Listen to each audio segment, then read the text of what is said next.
Yeah. Good day, good people. I guess it's good evening, really. But what's up, everybody? Welcome back to the Protect Our Queens podcast.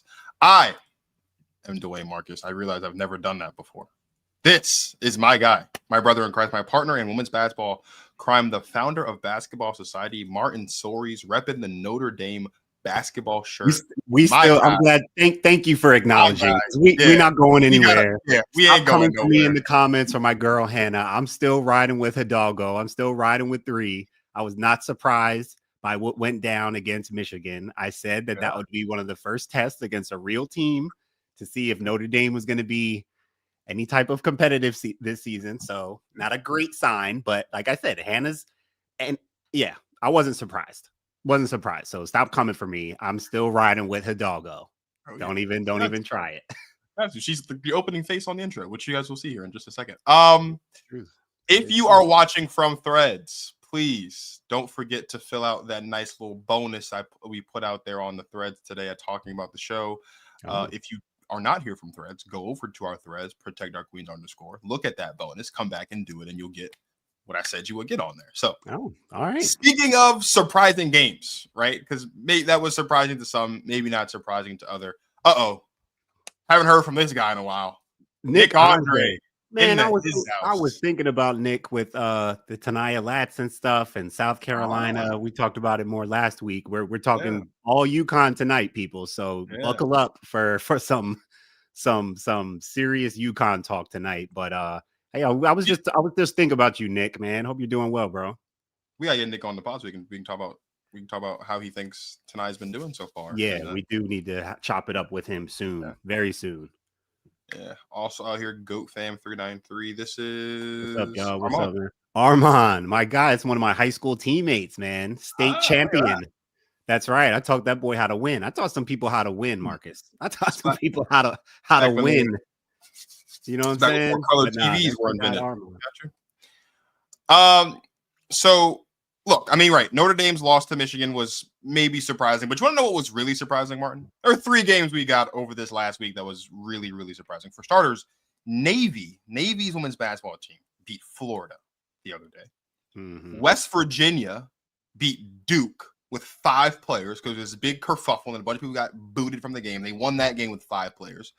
And also, the University of Scranton D3 basketball program beat Pitt on Monday or Sunday, one of them earlier this week as well. You know what that reminded me of? That reminded me of how you and I have always, since the beginning of Protect Our Queens, what has been over 2 years now, we have always said one thing consistently. What is that? There is talent all over the place on all the varying levels of women's basketball. And all 3 of those games, and even the Michigan Notre Dame game, showed us just that you can find talent anywhere. All you have to do is just go looking for it. It's crazy, man. Some pretty interesting outcomes there. And a lot of interesting discourse around a lot of different places. I mean, talk about that West Virginia Duke thing. I mean, there were some people out there questioning whether or not Carl Lawson really is a good head coach. Whether we need to have some conversations about her out there at Duke, man. I don't know. I'm a stan. I'm a follower of Carol. I was a little bit surprised that people are kind of trying to get some question marks there. I don't know, man. Yeah, I think there's something there. I think pretty soon we're going to find out kind of who Carl Lawson really is. Nick, we are about to, I do have a thought on that. Even with her being the Team USA coach now, what I think Carol Lawson is the type right now in terms of her coaching identity. She's proven that she is a strong leader. We know she knows the game. We know she has respect. I think leadership qualities are her best tangible coaching qualities right now. From a basketball standpoint, we have yet to, I think, really seen what her identity is on the floor. What I've been kind of concerned about seeing her teams the last couple of years is they just can't score.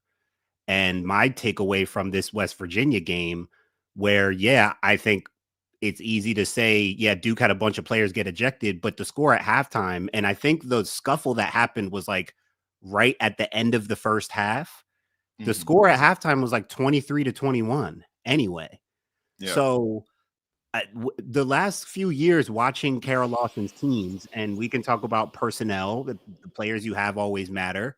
There's a layer to that, obviously, with the players she's getting, and then we could unpack that a little bit more. But I still think, even with that, it's like, and look, she's getting talented players. It's not like she's not. She may not be at UConn, but like Duke is a Power Five, school, Yeah. ACC. She's Kara Lawson. She's been getting players. I think a big takeaway for me is she hasn't gotten like that one kind of generational, like Kara Lawson player that is going to, be the Duke face of the program, be like, one of the top players in the country. Like she hasn't really had one of those yet. Mm-hmm. Even saying that, like, I think great coaching, part of that is showing what you can do with what you have. And in terms of Duke's identity, especially offensively, like, man, last year they looked rough offensively in the tournament. I'm like, man, I kind of expect a little bit more out of a Kara Lawson team in terms of like just their effectiveness and their ability. Like, I do think we're starting to, I think rightfully kind of wonder and question, like, what do Kara Lawson's teams, what are they going to be known for doing well? And I think we'll probably be able to say they're disciplined and that they're, somewhat well coached and that they compete and they're gritty and those things. Again, leadership qualities. But in terms of the style of basketball they play, I don't know. And again, maybe it's more attributed to the talent she's getting or not getting. Maybe that hasn't happened yet, but I still think, I don't know, that West Virginia thing. And I know people are talking about the Team USA stuff. I think on the leadership stuff, I feel like she qualifies for that. Like, I think she'll do fine. She's going to be coaching the most talented players. So, right. So she'll do fine. And I think that role is more about that than most other things, I would think. But yeah, I think it is time to start wondering and start asking some questions about, Kara Lawson as a head coach. I think she's qualified and she's fine, but I have watched her teams the last couple of years and wondered, man, like, what is this? Like, is there not more? Is there not going to be more to this? And teams that, play under her? So I don't know. I think my thing with Kara Lawson and Duke is it's like I mean, I have said I thought she was one of the better coaches in the country. I think, she's kind of in those conversations. I think, to me, my perspective, I feel like that's why I feel like people are maybe having some questions now all of a sudden. Is I think like high expectations.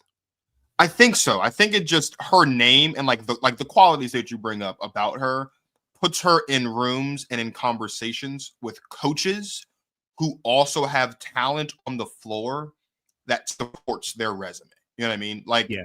like, so, but, and I said this the other night, like, even if you strip away like the absolute, like, best of the best, right? Even if we just take and let's say we compare her to like a Brenda Freese for comparison's sake, right? Because now obviously Brenda Freese is national champion, won the championship 20 years ago, but 20 years ago, they haven't, they've been around and Maryland is one of the better programs in the country, but Maryland is not, we're not talking about Maryland, at least recently, the way that we're talking about UConn, South Carolina, LSU. They're like, on right. That next year. So to your point, the difference though is what a Brenda Freese team basketball is. Like basketball wise, what a Brenda Freese coach team is. It's defense, it's rebounding. That's it's always that. Like at the top, those are the top two things. Now, here and there, Brenda Freese has been able to coach some players who have been really, really skilled and really, really great offensively. But at the end of the day, defense and rebounding, like that is the hallmark of a Brenda Freese coach basketball team. And to your point, sometimes, you do kind of wonder with Carl Lawson, like what really is the true identity here that will translate to winning? Because like being tough and gritty and competitive doesn't always translate to winning. I mean, it helps. I mean, those are ingredients for winning, sure. But that solely being the identity of your team is not going to translate to you consistently winning conference championships, consistently being ranked top, because eventually Duke is going to, we've seen it. They're going to share a floor with with a South Carolina, with a UConn, with teams who are more talented than them. And there's not enough toughness and grit and competitiveness in the world when your team doesn't have as much talent to compete with some of those teams. Now, we have seen exceptions to that rule, right? Like Caitlin Clark at Iowa. But the difference with Caitlin Clark in Iowa is Caitlin Clark was that player that you're saying that we haven't seen. Like, she was right. that. She's She Caitlin was Clark. the Right. system. That's She's the difference. Caitlin Clark. Yeah. Like, that was enough. Her, along with what they had around her, was enough to get them to beat South Carolina and get them to 2 national championship games and like get like, you know, win some games or otherwise, right? Like, maybe they shouldn't be winning. Now you would hope that maybe Toby Fournier is that player for Carl Lawson. Like, Yeah, maybe I don't know if that she's player, but that I don't know good. if she is. I think she could be pretty good, but I don't know if she's I don't that. know. I'm saying I'm not like Caitlin Clark. I'm talking about like maybe she can be the yeah, Carl no, I know. Lawson That's what player. I'm saying. Like, I'm saying I don't know if okay, she can be that in terms of like in like an elite college play. I don't know if she's that. I think she could be pretty good, but I don't know if she's that yet. But I mean, I think I mean, again, like you lose when you lose a game to a team that you probably shouldn't lose to, that does raise some eyebrows all the time naturally. But like West Virginia, they are a Big 12 team. Like, it's not like they're scrubs out here. But again, when you are Carl Lawson, and I think honestly too, I think with the announcement of her being the next head coach for the Olympic team or the U.S. Women's National Team, I think everything that happens with her now is just going to be scrutinized a little bit more because of that. You know what I mean? Like, because she could have lost this game last season. I don't think it would have been nearly as big of a deal because she wasn't, you know, like, to do that, to lose this game, but be the head coach of the U.S. Women's National Team, that does, for some people, make you go like, well, if you're the coach of the best players on the planet, you should be able to win a basketball. Like, you know what I mean? Like, I do understand that component. I just think sometimes Carl Lawson is in a situation where, like, who she is as a coach puts her in conversations that her team, with coaches of teams that her team itself is not in conversations with. If that makes sense. I agree. And I think we kind of have to remember that sometimes. Yeah. It almost feels like Carl Lawson like has won a national championship already. It almost feels like we've given her like this pedigree because, again, she has that respect. Like, her videos on social media, like, I don't know if you see what Duke posts on their Instagram, like clips from her in practice. Her motivational stuff is awesome. Like, you know what I mean? That's why I'm saying I feel like she does all those. I think leadership wise, she's got all the goods. And I think basketball wise, and we're going to be talking about UConn tonight. And I don't want to you can't just compare anyone to Gino or the UConn system, but that's part of what, like, the offensive identity when I watch them play. I don't, and not to say, again, not comparing it to UConn to say it has to be that, but when you watch UConn, if you've watched UConn enough, as much as I've watched them in my life, you've seen an offensive system that has been literally humming and recycled, and a philosophy that has worked time and time again. And it's an offensive oriented system. It's scoring early in the shot clock. It's 3-point shooting. It's motion. It's cutting. It's skill sets. It's passing. It's, you know, it's a style of play offensively that I think really works with the way with the way the game is played now. And I don't see that kind of style of play with Carol Lawson's team so far. And even how she was as a player, Marcus, I don't know if you remember her as a player or knew much about her as a player. The whole thing of being gritty and competitive and stuff, that was her as a player.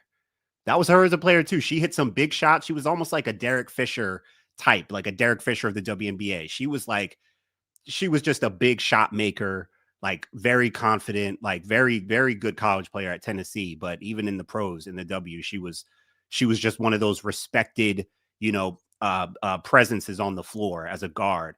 So yeah, I do look forward to seeing how she evolves too, though, right? Like, Dawn wasn't great right away at South Carolina, right? She wasn't winning national championships right away. So I think you make a good point. It's that Cara Lawson, her name and her basketball credibility has such aura that it feels like we're putting her in those conversations with other great coaches, and she hasn't really done anything yet.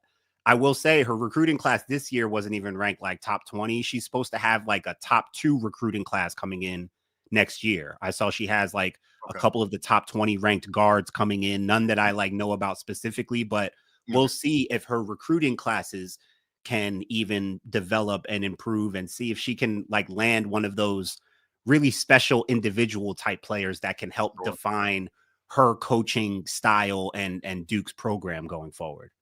Sure. If you are just tapping in with us, this isn't a UConn show. We're going to start the show talking about Sarah Strong and Azzi Fudd, what makes them the best duo in the country. And then we're going to kind of shift gears a little bit and talk about whether or not we have a dynasty brewing. If you are here from Threads, if you saw the link to this episode from Threads, there is something that I asked you to do. You should do it. If you are not here from Threads, you should go to Threads, look at that thing, come back, and do it. But until then, let's get the show started. Protect our queens. They told me A'ja Wilson wasn't marketable, bro. Do you practice this? Was this spur of the moment? Is Juju Watkins better than Caitlin Clark? I feel like people have been saying that already. I mean, there's the argument that she was the best point guard as a rookie last year. I still think Arike is a better basketball player than Sabrina Ionescu is. Napheesa Collier is unstoppable right now. Maybe, just maybe, Napheesa Collier is breathing down her neck. A'ja Wilson knows it too.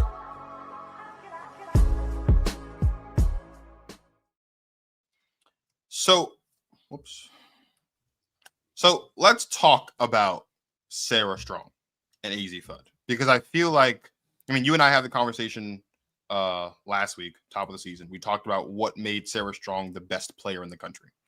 And in that conversation, something that came up was, well, who can challenge Sarah Strong as the best player in the country? And Azzi Fudd's name come up, because there are people out here who do believe that Azzi Fudd's name, or Azzi Fudd, is the best player in the country. So empirically, when you have two players who are in best player of the country conversations, obviously that has to be the best duo in the nation. So like, I don't want to, we're not here to challenge that. Maybe.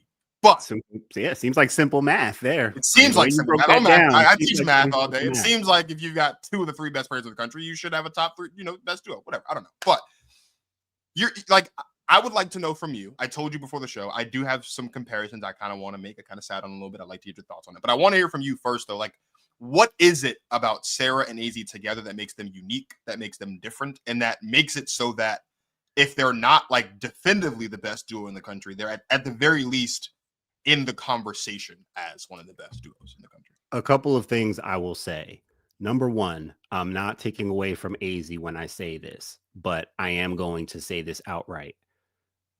The more we get to watch Sarah Strong on the basketball floor, each game that goes by in this sophomore season, which looks like she is about to just go National Player of the Year campaign on us this year.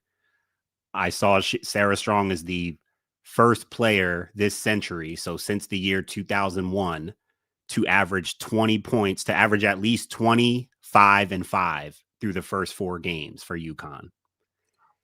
I think it's becoming come on. I think it's becoming, I mean, I think this duo, like I started by saying, I'm not taking away from Azzi by saying this. The magnitude of this duo is becoming more and more powerful because of Sarah and her all-around abilities. Now, their combined abilities, I think, does make for probably the best duo in the country.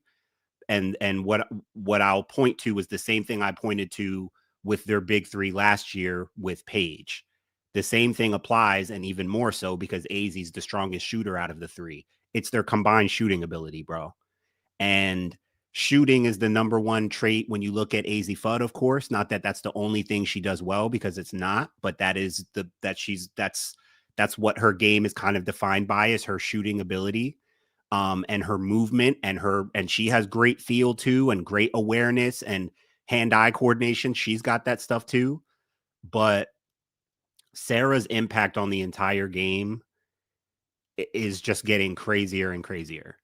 And so Sarah's ability as a complete all-around dual forward, 3-point shooting, passing, all-around dynamic threat as a forward, as a 6'2" forward, whatever, combined with what Azzi is as like just a lightning quick trigger shooter and great movement and spacer, and in that UConn system, yeah, that makes for probably the most lethal duo in the nation. But I will say again, I'm not taking away from Azzi by saying this, because Azzi, look, I don't know if people, I told you, I feel like, and again, I'm really not trying to make it sound like I'm an Azzi fan. I'm not trying to make it seem like I'm anti-Azzi or I don't, support her as one of the best players, because she is.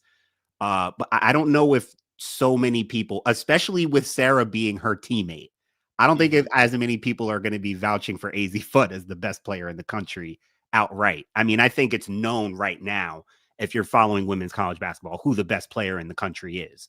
And I don't think there's too many people trying to make that argument for Azzi right now. And that's not a knock on her. It's more about the greatness of Sarah and what we're seeing. So I think Azzi's brand, and I've said this to you, that's the interesting thing that I think is what we're looking at too, because I think Azzi has more of the brand. She's been in college more, but also like she's got the podcast, like her name's been out there more. So I almost feel like nationally, Azzi just has more of a fandom and a following, but it's known that Sarah's the better all-around player, right? So I don't think there's going to be any real friction there. I just think that's an interesting dynamic with this duo, because I think the real strength of the duo comes in the form of the one player who's the best player in the country, and Azzi, who's one of the best, yes, but the more Sarah's strengths are magnified, I don't know. It's kind of like the less you look at Azzi as like her equal. Yeah. You know, let me ask you this question. If you like, when we think about like some of the biggest what ifs in women's basketball history, more specifically like in women's college basketball, what's always the one that comes up first? Always. The big what if? Yeah. I'm trying to think. I'm like, well, because there's a few that come to mind. I'm like, what if Caitlin went to UConn, or what if Elena Deladon went to UConn? There's like a handful that's like floating around my mind. Dig deeper. It's a big one. There's big beef.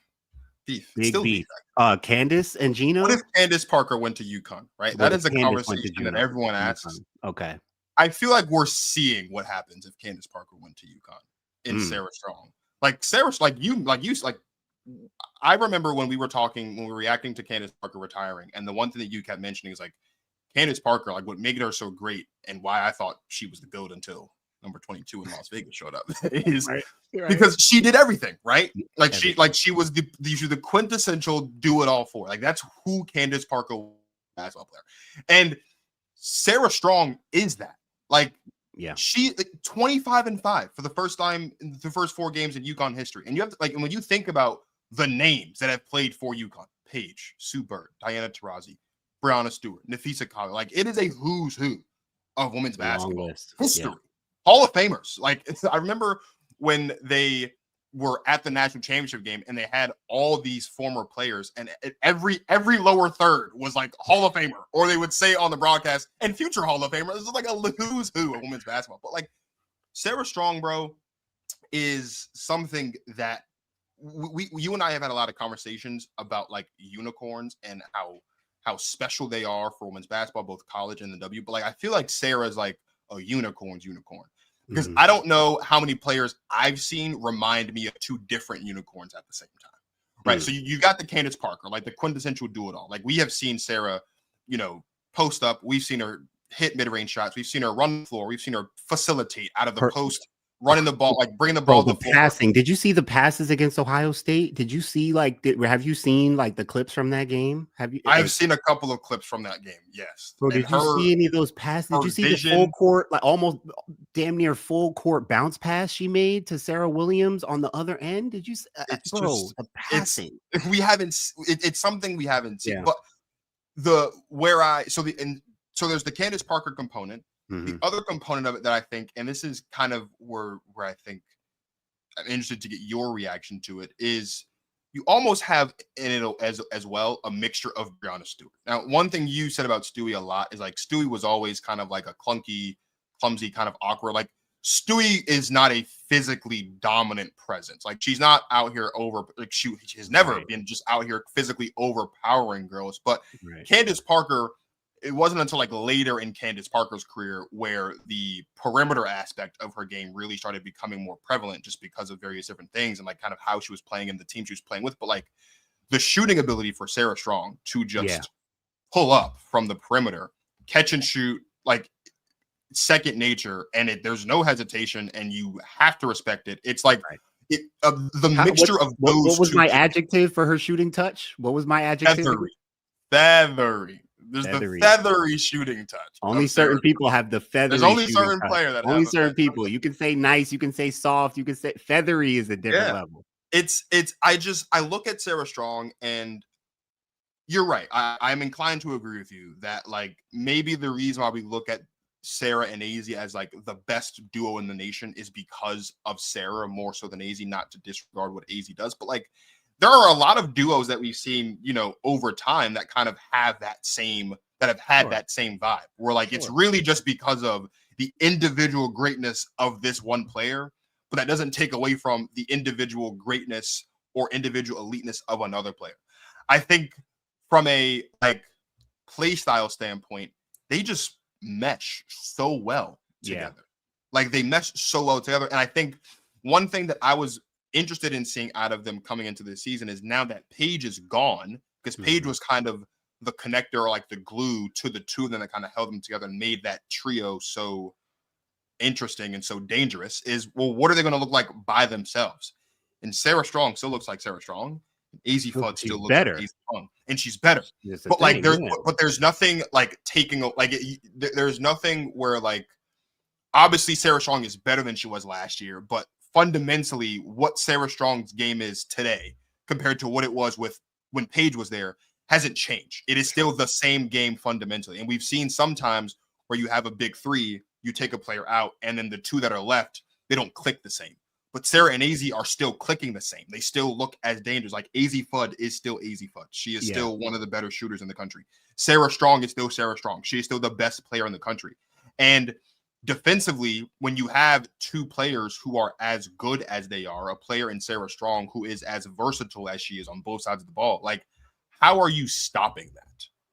I think then becomes the next question as to why I think they're the best, because they might just be the most unstoppable duo in the country, which is another layer of it too. Because generally when you're talking about the best duos in anything, they're duos that are downright unstoppable. And these two, I think, again, a lot to do with because of the individual greatness of Sarah Strong. These two, I feel, are downright unstoppable. And it has to do with that system. I'm just going to keep circling back to it, because what you're talking about with them looking the same, it's because they're in the same system. Mm-hmm. It's because they're in the UConn system. It's the pitch and pop. It's the dribble handoff. It's read and react. It's that system, man. I'm telling you, that's what it goes back to the Kara Lawson point. Like, do I see an identity in how your teams are playing? And I always know UConn's going to be in that kind of system that really brings the most out of the abilities of players like Azzi and Sarah. It is no secret or coincidence. That's the foundation. Before we get into our next segment, I just want to hit the comments real quick. Jeremy is here. What's up, Jeremy? What up, Jeremy? Jeremy says Sarah and Azzi are the two best players on the team. Yeah. Oh man, we're about to get into a little bit more of that concept too in a second here, because there's a young lady from Ecuador who may have something to say about that if everybody's paying attention. What's up, UConn fans? Then Jeremy says, I mean, we kind of already had that with Maya and Stewie. Paige is offspring of Diana. Sarah is the offspring of Stewie and Maya. Yeah, and Maya, I was going to mention Maya because you have to throw in Maya when you talk shooting ability. And I think you did a good job of meshing like the different people that Sarah has kind of like reminded us of. But I think you sprinkle in the Maya more because the unicorns, she shoots better than I think all the unicorns. You mentioned how Candace, her perimeter game, like she wasn't always known as, she was never like a great 3-point shooter or anything. But it came along over time. She could step out and shoot. She could always shoot, honestly. She was always inside out. But yeah, that wasn't a staple of her game. Wasn't known as like a great shooter. Same with, Stewie's kind of the same. I would say maybe a little bit better shooter than Candace.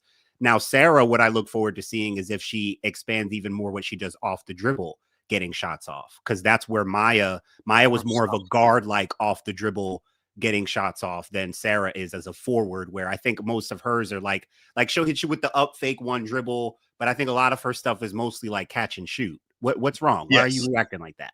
Just the thought of Sarah Strong developing an off the dribble. Is just I know, right? Isn't it? I know. Stop, bro. I know. Listen, I told you, I think I said to you and Dan off stream recently, we were talking, one of the things I'm looking for with Sarah, one of the only things that, it's not something you can get better at, but just in terms of her, her body and just like her game ultimately is, does she work on changing her body some to become more athletic? If that happens, like imagine if she's out there athletically looking more like the Blanca girl. Like imagine if she, right? And I'm not saying she should or has to. Sure. I think she's perfectly great as she is. She could probably go to the thing W right about. now and cook. But She'd be the number one I'm pick thinking about ways that in she this might league. develop, right? Like, man, that version of her, like imagine if she goes through the Asia kind of, transformation kind of progression with her body and just like toning down a little bit. Like, whew, man, I don't know what would that look like? Crazy. We are going to take a quick break. When we come back from this break, we're going to get into a conversation about whether or not there is another dynasty brewing in UConn. You guys have like 3 minutes. If you haven't already, go over to Threads. There was something I put in the announcement for the show today. There's something I'm looking for. And you got like 3 minutes. If you are here from Threads, this sounds important. Go look at it. This sounds important. Y'all should, if you didn't come here from Threads, go to Threads at @ProtectOurQueens_. Go to Threads and answer the question at the bottom of the post. Please, before we jump into this, I want to know how many people actually came here from Threads and who's just here fresh off vibes. Wherever you're here from, it's fine. But I got to know. But before we do that, let's jump into this quick break. Yo, shout out to my brother Martin over there, man. Basketball Society YouTube channel, Protect Our Queens podcast. Yes, man. Shout out to the WNBA. We love y'all, and we gotta keep showing them love. Okay, history is literally repeating itself right now. We got Angel Reese, Caitlin Clark. Okay, Magic Johnson, Larry Bird. A big rivalry, crazy going on right now today in our game. We gotta show them some love. It's a lot of dudes today that couldn't do half the stuff that they do. We got to give them that love. Now, let me explain something to you. A lot of layups, okay? A lot of three-point shooting. That's what you're going to get, okay? But we got to protect our queens at the end of the day. What are we talking about? Protect them. They deserve it. Hey, we appreciate you guys watching live. If you're tapped in right now, make sure you're subscribed to the channel, to Basketball Society. And do whatever Marcus is talking about. I just had to go to Threads to find out what this little thing was myself. So I hope someone taps in and I want to show a little bit of love. That's what I want to show, a little bit of love. I don't know what the prize is or what the reward is, or whatever, but it sounds important. So if you guys are on Threads, tap in with us over there. We just want to show a little bit of love. So we are going to ask this question: is another dynasty brewing in UConn? Martin mentioned the freshman, I believe she's a freshman, Martin, Blanca Quinonez, that just went. She looks crazy, bro. I don't know. There's no other way to say it. She looks insane. And before we really dive into this conversation, we do have to go back to that conversation Martin and I were having about Sarah Strong, because Martin kind of got ahead of himself a bit in that conversation. Let's take a look. I know we're not talking about UConn as a whole, but I'll just throw it out there. UConn looks insane. Sarah Williams, Kaylee Heckel, those transfers are hitting. KK Arnold looks sharper and smoother and more confident than ever. UConn looks insane.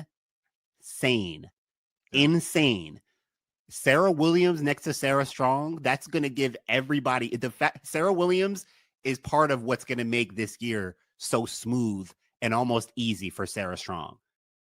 And it's crazy because that was before I even got to see this Blanca girl in action. That was after the Louisville game. I was trying to make sure we were watching the same thing, because the UConn team I saw in that Louisville game, I was like, good Lord, this team looks good. And that's before this girl showed up and gets 18 against Ohio State. Big East Freshman of the Week. There's something going on here with this young lady. There's something going on here. When you sent me the highlight from YouTube or from Twitter from Women's Hoops Network, and the first clip was her just bringing the ball right at the floor, going right to the cup, I legitimately paused the video, started over, because I thought I was watching clips of Sarah Strong, because I've seen Sarah Strong do that so many times. I'm like, this isn't Sarah Strong. Bro, she's different. So there are a lot of different layers here to unpack about whether or not this is another dynasty brewing. I don't think Martin's going to like my answer to start, but I'll let you jump in, because I know you really want to talk about Blanca and just kind of the others on this roster not named Sarah Strong and Azzi Fudd. So let's start there. I'm actually going to start with giving us a little bit of context as to this dynasty concept. Sure. For anyone who has come up watching women's basketball like I have two sisters who played at Rutgers for the Hall of Fame coach C. Vivian Stringer. They were in the old Big East and the old Rutgers UConn women's basketball battles. If you know, those things were classics, legendary. At the Rack in New Brunswick. Now it's Jersey Mike's Arena. We don't know nothing about Jersey Mike's Arena. That's the Rack. That is the Lewis Brown Athletic Center. That is the Rack. That is how we will always remember it. But yeah, so someone like me, I'm 36 years old. Marcus is 20. What are you, 22 or 23 now? 22, right? 22. So I came up around women's basketball a little longer than he has, but I was up close and personal with, like, Marcus. I was at the Rack when Taurasi and Sue Bird came walking in, and the Rack would be sold out. When UConn came to town, it was a big game. It's UConn, but like most of the time we didn't really. I mean, we would compete, but like it was UConn. These were during the formative years of like. And I almost feel like, Marcus, this is where women's basketball might have taken a hit. It used to be kind of a dialogue at the time where UConn was so dominant that it felt like people weren't that interested in women's college basketball because it was just known that UConn, they knew what the outcome was going to be. They Marcus, they would blow out the good teams. They would blow out the other. It was during that era, like from 2000 to like 2016, bro. I'm telling you, it was just if you heard women's college basketball, you just assumed UConn won it. Because that's how serious it was. And so when we say another dynasty, and I know people who know and follow women's college basketball, people like Nick Andre in the comments, if he's still here, they know full well about the previous dynasties of UConn women's basketball. But I just wanted to add a little context. Sure. In the last 25 years, since the year 2000, UConn has 11 out of the 25 national championships. What's interesting is since the year 2000, I literally physically counted. They have 11 out of the last 25 national championships. So the last 25 years, 2000, it's 2025, they have 11. 10 of those came in the first 16 years between 2000 and 2016, which is crazy because the one they got last year, right? They hadn't won since 2016. Mm-hmm. Now, those 10 between 2000 and 2016, that whole run was basically a dynasty for them. Because from 2000 to 2004, they won 4 out of the first 5. Notre Dame crept in there and won in 2001, I believe it was. UConn wins 4 of the first 5. Then they win back-to-back in 2009 and 2010. And then they won 4 in a row, the Stewie era, 2013 to 2016. So we're talking like when we talk the UConn dynasty, they were winning multiple national championships in a row, winning 4 out of 5, winning back-to-back. We got accustomed to that. Now from 2016 to 2025, they hadn't won. And we're kind of in this parity era. We've had Baylor slip in and South Carolina came in and became more of a power, right? LSU crept in there. Like there's been different teams. And now it feels like UConn is back on top. So I just wanted to add that color and context to the fact that like now my big takeaway, and I do want to talk Blanca because I think that's a huge story with this team now for this season and going forward. But I still want my big takeaway. My main thing is still focused on Sarah Strong because Stewie was that special. Maya Moore, I can't remember off the top of my head. Someone help me in the comments how many championships Maya Moore won in 4 years. It was either 3 out of 4 or 2 out of 4. One of those, but I'm pretty sure she won multiple national championships. Sarah Strong, I'm here to tell you, this girl is so good and so much better, it seems, than everyone else. She's 1 for 1, Marcus. What if she's the next dynasty? It's not this the UConn dynasty. It's the Sarah Strong dynasty. She is that good. And if they're pulling out 19-year-olds from Ecuador like Blanca Quinonez, and the UConn brand it's not going anywhere. They're going to keep getting recruits. Players still want to play there. The brand is still intact. They're still riding high off the Paige aura. They're going to ride high off the Azzi aura even after she's gone. UConn's brand is well intact. man, Sarah Strong might be set up to lead another dynasty for UConn, mainly because of her. She's that good. She's going to be the best player going forward. And if they're pulling girls at the woodwork and through the transfer with the transfer portal, Gino is back. Gino might be back. It might be another dynasty era. Jeremy said Maya won back-to-back with Tina Charles. Back-to-back. Tina Charles. Thank you, Jeremy. Appreciate you. So, the answer to my question on Threads, I wanted someone from Threads to tell me the last team to win back-to-back championships. It was the UConn Huskies from 2013 to 2016. So, yeah. And what's crazy about that is, as Martin and I were prepping for the show, we went back and we talked about it, and we realized that they lost 4 games in 5 years. It was insane. And it reminded me that that's why it was such a big deal when South Carolina won their championship in 2024, undefeated, because that was the first undefeated team to win a championship since UConn did it. And they did it like 2 or 3 times in that 4 years. It's ridiculous.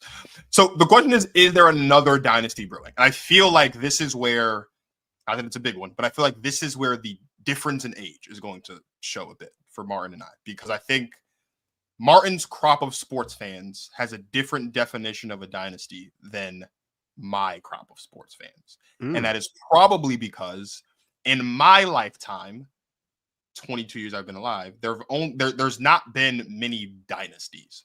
And the dynasties that have existed over an extended period of time. I'm not talking, by extended period of time, I don't mean the Warriors dynasty. I don't even mean, I know Nick Wright loves to say that LeBron James himself is a dynasty because of what he was doing individually. I mean, like, okay, let's think about this for just a second.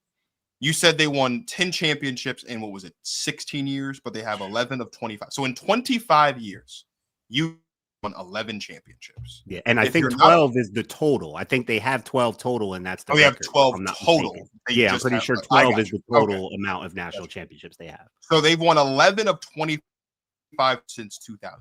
If you are not a math nerd, they've won 44% of the national champions that have been contested since 2000. And technically it's a little bit higher than that because there was a national championship in 2020. So it's really 11 of 24. So it's a little bit higher than that, but almost 50%. When we think about sustained success over an extended period of time, this is why I don't think another dynasty is brewing. Okay. I think this is just the next chapter in the UConn dynasty. UConn has owned women's basketball for as long as I've been alive. I tell you this story all the time. The reason why, there are 2 reasons why I am a women's basketball fan. The first reason is because of A'ja Wilson. But the reason why I am an A'ja Wilson fan is because UConn was winning so much. And I was surrounded by so many UConn fans in my middle and early high school years that I didn't want to be a UConn fan. I thought it was boring. I didn't want to be a UConn fan. I wanted to be a fan of someone else. And lo and behold, I happened to turn on a basketball game and I'm watching A'ja Wilson play basketball out there with Dawn Staley, and I fell in love. That's when I became a women's basketball fan, was in high school, with freshman, sophomore year of high school. But over that stretch of time, think about the number of sports teams. Let's just take it out of women's basketball. The number of sports teams, period, that have had sustained success over 2 decades. We're talking about the Patriots with Tom Brady winning 6 championships in 20 years. We're talking about the San Antonio Spurs winning 5 championships under Pop. We're talking about the U.S. women's national soccer team dominating the way that they've dominated. We're talking about Alabama under Nick Saban. Every single recruiting class under Nick Saban won themselves a championship from the time he got to Alabama to the time he retired. Every single recruiting class of Gino Oriama's has at the very least been a part of a Final Four, at least one Final Four in their career. It's actually probably more than, it's probably like at least 2 or 3. I have it here from 08 to 2022. They were in 14 consecutive Final Four. Every single Final Four. That's insane. That's absurd. It's unheard of. So I don't think this is another dynasty brewing. I think this is the next chapter of the UConn dynasty, because at this point, UConn is synonymous with women's college basketball. Now, I think that it's going to look different and feel different, because I do agree with you. Unfortunately, I do believe that Sarah Strong and the UConn Huskies are going to dominate the championship scene for as long as she is there. It is why I said to you, or I put on our threads the other day, I was like, yo, you have said several times that it's likely that UConn and South Carolina are on a crash course with each other again. I am inclined to agree with you. I don't think the result is going to be any different. And I don't just mean that UConn's going to win again. I think UConn is going to blow the doors off South Carolina again. Bro, come on, bro. Bro, I really do. I really do. You're And just dropping your team. Like you I know, swear you're whoa, vouching whoa, for your whoa, team whoa. when there are concerns, and then when No. I like your team, you're Wait a like, second. oh, we're gonna get blown out. No, the one thing I have always prided myself on is being a realist. And I love what the South Carolina Gamecocks have so far. We talked about it a little bit last week. I think there's a lot to love. But I'm watching Sarah Strong play basketball. I'm watching Azzi Fudd play. I'm watching Gino pull recruits from Ecuador who can do the same thing Sarah Strong can do. And you want me to sit here with a straight face and tell you that this South Carolina Gamecocks team can actually compete? I don't think so. All I'm telling you is that I don't understand how you're not finding ways to talk yourself into how that's going to be a great matchup right now. The team you have this year is much different than what you had last year. I'm sorry. No, it is. But I'm watching what UConn is doing right now. I'm watching what South Carolina was doing right now. Okay. And I think UConn is about to go back to beating even the best of the best. Okay. Just now going back to your point, because I would like you, I did want to ask. Your point was that you don't think it's another dynasty. You think it's the next I think this is the next chapter in the already existing dynasty. So you think, but so that's why I'm saying there's that they're in the middle of a dynasty, and they're not. They hadn't won since 2016, but they still have had sustained success. Okay, so that's what you're saying. So it's like, for example, the Patriots only won 6 Super Bowls in 20 years, but they were in a dozen AFC Championship games, and they played in 9 Super Bowls in that stretch of time. It's like they weren't winning, but they were one of the last 4 or the last 2 teams left standing. And you knew going into every season, unless Tom Brady got hurt or something else wacky happened, they were going to be competing for a championship. Like, yeah, UConn hasn't, but we have to remember, yeah, UConn didn't win a championship until before this one since 2016. But UConn played South Carolina in 2021 when South Carolina, or 2023 when they won that. So it's like, it's not like they weren't getting back. They just ran into South Carolina and lost. So like there's that component of it as well. The sustained success overall, UConn has been the standard bearer of women's basketball. It goes beyond just the winning of the championships. It goes back to what I said earlier. When you think about it, the who's who of anybody who is anybody in women's basketball, if you are a new women's basketball fan, if you look up anybody who is anybody and look up where they went to college, there's a strong chance they went to UConn, which means there's a strong chance they're a multiple-time national champion. There's a strong chance they're a part of all that has been Gino Auriemma's life's work and commitment to women's basketball. So when I say this is a dynasty continued, it's about the championships. It's about the consistent excellence. It's about. So in your mind, they've been a dynasty since 2000, even before 2000, even. I think you think we're just you equate women's college basketball for the last 25 plus years as UConn dynasty. Like the last 25 years has been the UConn dynasty. I think there are pockets of time in there, right, where we looked at it and was like, well, maybe it's not, right? Like Tennessee went back to back in there at some point. South Carolina has been on a bit of a run in there somewhere. Baylor has won a couple as well. So like you can look at it and go like, oh, well, maybe we're going to see something else. But I think all in all, like the story of women's basketball, it's all over the last 25 years. It is all rooted and connected in some way to UConn. It is. It goes through UConn. That's why I said earlier, I feel like this is an interesting exploration in like our differences as just far as like age, because again, in my lifetime, we've witnessed the Pats dominate the NFL for 20 years. We witnessed, this was a little bit before my lifetime, but like the Spurs did it for 20 years. Nick Saban did it with Alabama. Like the U.S. women's basketball team, the soccer, like it's just sustained success over this period of time. If you just go back to the roots, you go Sue Bird, Diana Taurasi, like whoever, in some way, shape, or form, it goes back to UConn. Even when UConn wasn't winning national championships, they were still one of the best teams in the country, right? Like that's the other thing too. It's not like they weren't winning national championships because they just completely fell off a cliff and had to rebuild. Like Paige got hurt, missed time. Azzi got hurt, missed time. But even without that, they were still being competitive and still being like at the top. Like how many times has UConn not been at the top or towards the top over the last? No, I get that. But it's like if you won the national championship and you're not UConn, you're not going to say you're in the UConn dynasty era. And even right now, people are saying the only team that can say that. The only team that can say that really is South Carolina, though. That's what I'm saying. LSU, Baylor. Every team that won since 2016. I mean, I know South Carolina's won a few, but like any team that's won since 2016. I mean, in like a dynasty, like if we're saying like it's no longer the South Carolina dynasty because it's ours, like that's kind of what I mean. You know what I mean? Like it's like listen, South Carolina has had the dynasty like up until this year when they lost to UConn. We were in the South Carolina like dynasty. They were what, 3 out of the last 4 or 5. Like I would be more inclined to say that we're still in the South Carolina dynasty if South Carolina won the national championship this season. I think that's fair, but like we were in it right before they lost or whatever. Before, like we were in it. We were in it. Like that. They were coming off an undefeated season, winning the national championship. But I think compared to just the bigger picture, sustained success over this period of time, I think to me, South Carolina's dynasty, like that was a dynasty run. By what we define as a dynasty now, that was a dynastic run for South Carolina. I don't think it's over. I mean, they could win this season. Right. But so like it's not that it's over.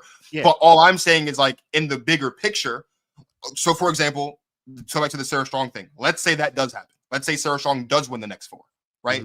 Then that South Carolina thing just becomes like a brief intermission in the overall, because South Carolina is the only team to have but that's all I'm saying. That's what we say. Another dynasty.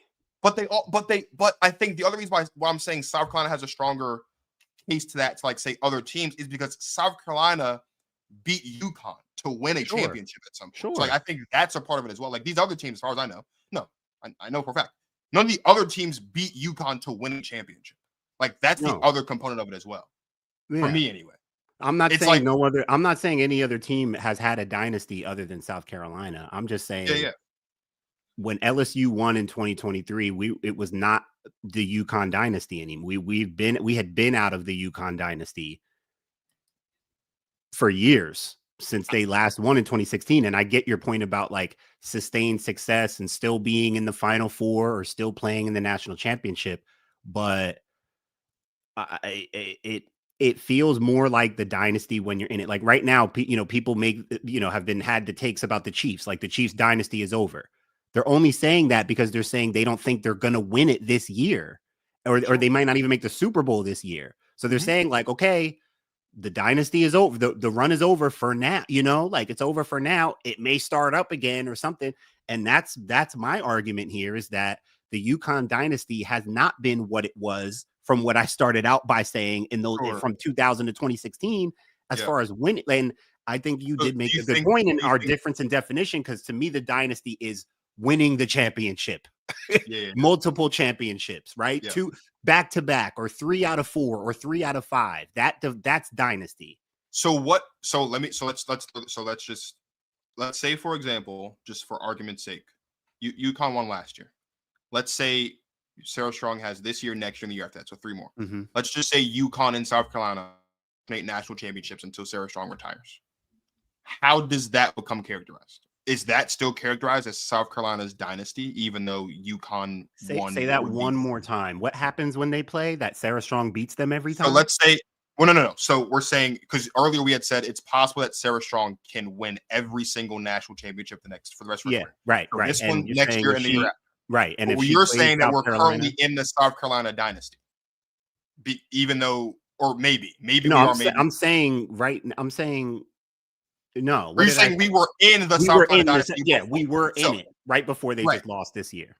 So UConn won last year. Let's say South Carolina wins this year. UConn wins 27. South Carolina wins 28. Right. So UConn has 2 champions. Hold on. Do it one more time. Who wins this? Who wins this year? Let's say South Carolina wins the national championship this season. Okay. UConn wins the following season. Okay. And then South Carolina wins the year after that. Okay. Those would be the next 3 national champions. Sarah Strong is gone. So I'm just playing out from the Sarah Strong. They're taking turns winning championships until Sarah Strong's gone.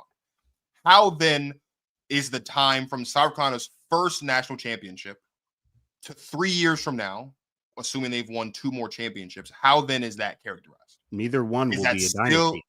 So it's not. So, okay. So you're just saying, or maybe they both are, but it's either neither of them are, or they both are. So you're saying that you just, for lack of a better term, the statute limitations on UConn's previous dynasty that last won a championship in 2016 expired. Essentially, it's almost 10 years ago. Did it? So that's my question though, because yeah, it's their first one since 10 years ago, but they were in the national championship. Sure. 4 years ago or whatever it was when they lost to South Carolina. Yeah, so that's why I'm saying I feel like and they've been in the Final Four. They were in the Final Four. I think 2 years ago. I mean, right. So that's why I'm saying that's why I'm saying like maybe it is possible to stretch it because they didn't win one for 10 years, but they competed for one. Like they were in the national championship game and they lost. I feel you on that, but like Marcus, it's just not the same. It's not the same as what we described in terms of what I started by telling you about, where people wouldn't even watch women's college basketball games because they knew UConn was going to win. They were that much better than everyone else.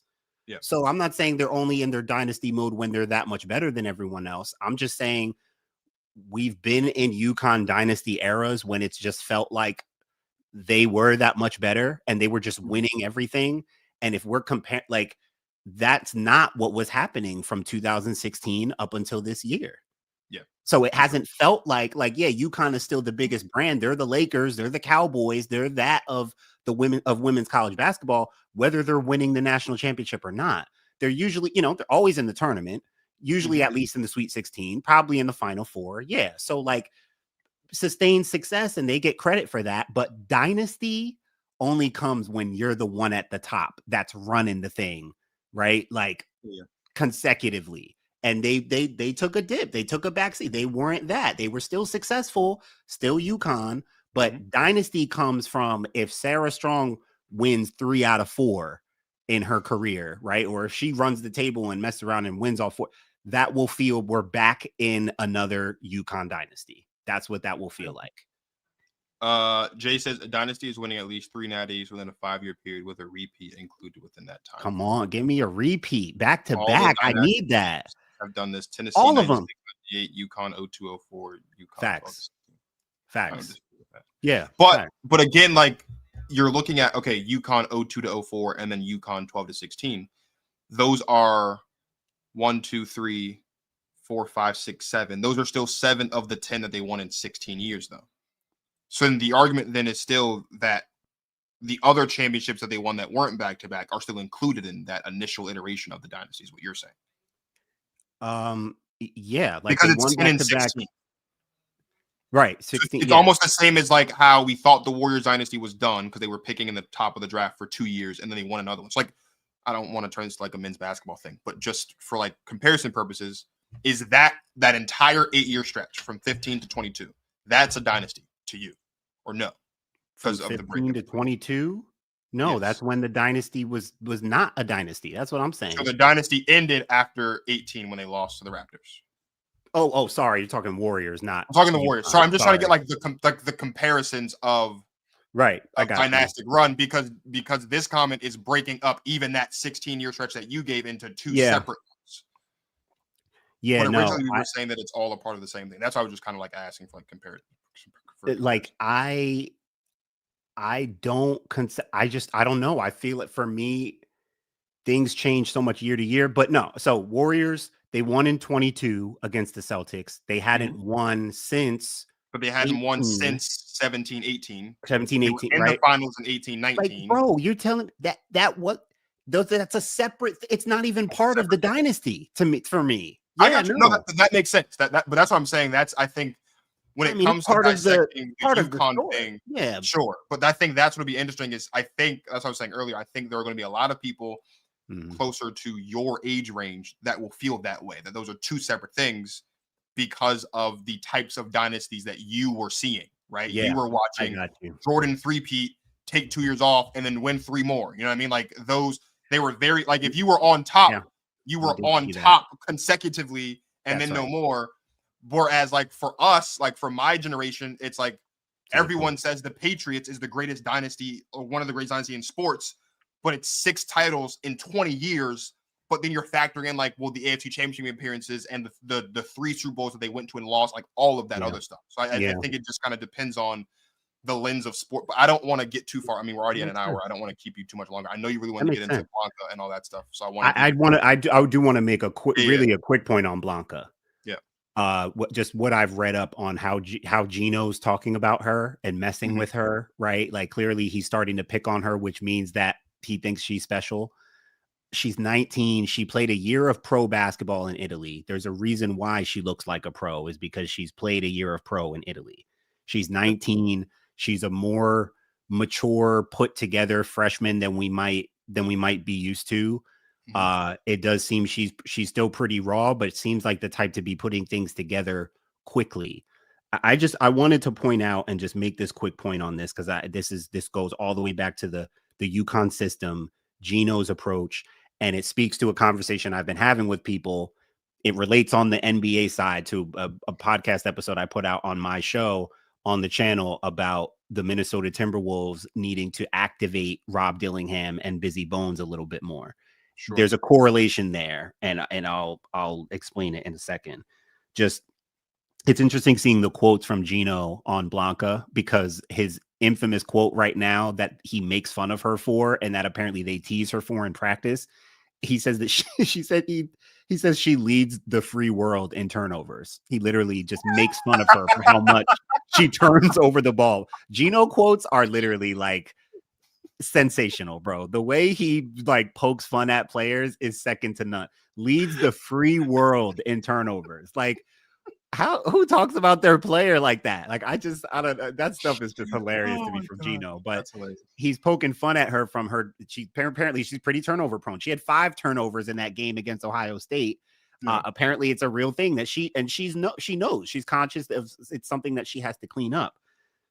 She clearly has a style of play, Marcus, that kind of like confuses Gino in a way. Like, literally there's a quote in this article where he's kind of explaining how she'll do things in practice and make passes. And he's like, there's no way somebody could think that that is like a good pass. Like, he's making comments basically to suggest like, sometimes you look like you don't even know what you're doing out there.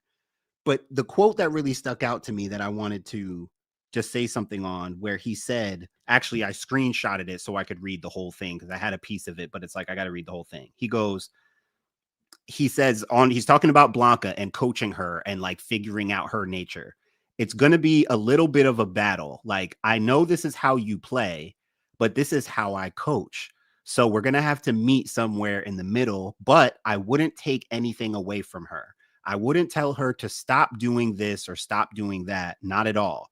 Just need to constantly be, heard, for her to constantly be aware of what's a good decision and what's a bad decision. I just want to focus on, I wouldn't tell her to stop doing this or that. I wouldn't take anything away from her, while he is admitting that she does things that drive him crazy. Like, he is also admitting that he is willing, and silly me, I thought this is what coaches are supposed to be trying to do in basketball or in any sport, but he is willing to figure out her style and her talent, because she clearly has talent that can help his team. Yeah. And he is willing to figure out how to adapt that talent, no matter how awkward or confusing or reckless it may be. He's trying to figure out how to meet her in the middle. Like he said, we meet somewhere in the middle with the way I coach and the way you play.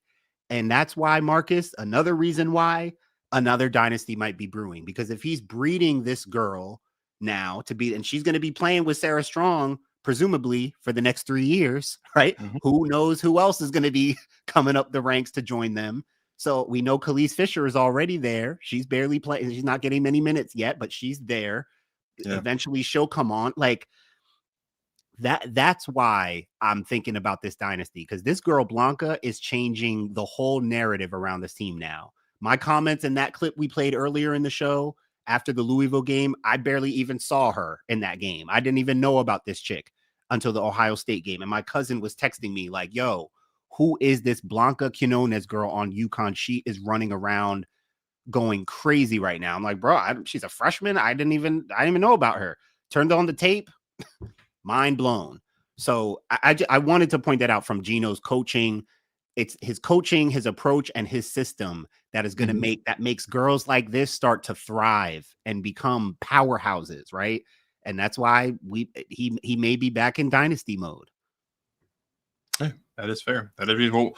Let us know what you think. Oh, real quick. Jeremy said the question that Marcus is asking is what the answer is, that both programs will be what the Celtics Lakers were in the 80s and Lakers Spurs were in the 2000s, winning every other year on the decade, both dynasties. And that, I was just about to say, that's an example where maybe they're both either neither of them are dynasties, or maybe they both are. They could both maybe take claim to like being a dynasty during that time. Sure. It is always a pleasure to talk women's basketball with my guy, Martin Sories. And we appreciate all of you guys who tapped in with us over the course of this conversation. If you are not already, please make sure you subscribe to Basketball Society so you don't miss any future episodes of the Protect Our Queens podcast, any segment you have missed, or anything else, any other basketball content curated by Martin Sories.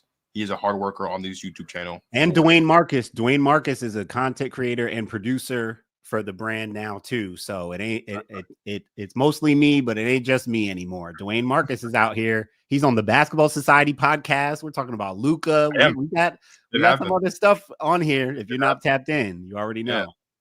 Yeah. We are full steam ahead. College season is here. We are locked in. We are tapped in. And I love doing this. This is fun. This is always the most fun hour of my week. Women's basketball is booming. Women's basketball is, isn't booming. it? It's just a fact. It's just a fact. That's why we're here. That's why people are here with us. Like, if you know, with the women's game is booming. Someone in the comments specifically requested that we start giving our thoughts on this Project B situation. So we may want to we may want to circle back. It seems like I've seen a couple. I saw something earlier today that Jewel Lloyd is also supposedly involved in Project Lloyd B. is on. They've signed some new people. I sent you the thing earlier that Jonquil Jones is now a part of Project Jonquil Jones is in there now. You know, Elena Beard just put out like a big interview talking more about it. I told the person in the comments, you know, we still need to know a little bit more about it and what's even going on. I've seen some numbers and equity and obviously the signings and stuff that have been happening. So we're keeping up, but there's still some question marks. I still got to get a better feel for what's actually going on here. I told you my initial takeaway already on this Project B situation. Who's gonna get the name changed? Who's gonna implement it sounds like a mutant X-Men experiment on a deserted island or something. Like they're shipping off women's basketball players to go get mutant abilities. Project B. Like, what is that? How is that? There was a movie called Project X, Marcus. I think it came out when I was in high school. It was one of those like two kids, their parents went away for the weekend and they threw a pool party at their house. It was just a random party movie, just one of those like the Hangover type movies, you know what I mean? Like it was called Project X. It was called Project X. It wasn't like a huge movie, but it was like pretty popular at the time. But I just, that's what I think of when I think of this Project B. I'm like, well, what's Project A? What's Project C? Like I don't know. I think I saw something out there about the B. The B stands for something, or I don't know. I got to look into it more. We'll see. I saw something that this isn't even really a priority for women's basketball. It's about like streaming or something else. And exactly. That's what I'm saying. Some people are saying it's not even like a league that you'll be able to watch. It's like only DVR or stream or something. Weird stuff. It's a little weird. I would also just like to point out this is the third week in November. This is the second time in 3 weeks that Martin has referenced the movie. I have no idea what he's talking about. So it is becoming. I am going to go watch V for Vendetta over Thanksgiving break. I'm glad you remembered the name. That's impressive. I'm gonna go watch Project X. I'm gonna come back and report. Project X is probably more your speed. You might enjoy Project X. Is a little more like young people party, crash out. Like it's just it's a mindless watch. It's one of those just mindless watches. As a retired semi-retired crash out. I think I might. Sounds like. Oh, I didn't know you were a retired crash out. Where were you? You were a professional crash out. I get crazy for my women sometimes, but that's either here nor there. Guy, Martin Sories, founder of Basketball Society. This is Marcus of the Protect Our Queens podcast signing off. Thank you guys for watching, and as always, appreciate y'all. Some women's basketball.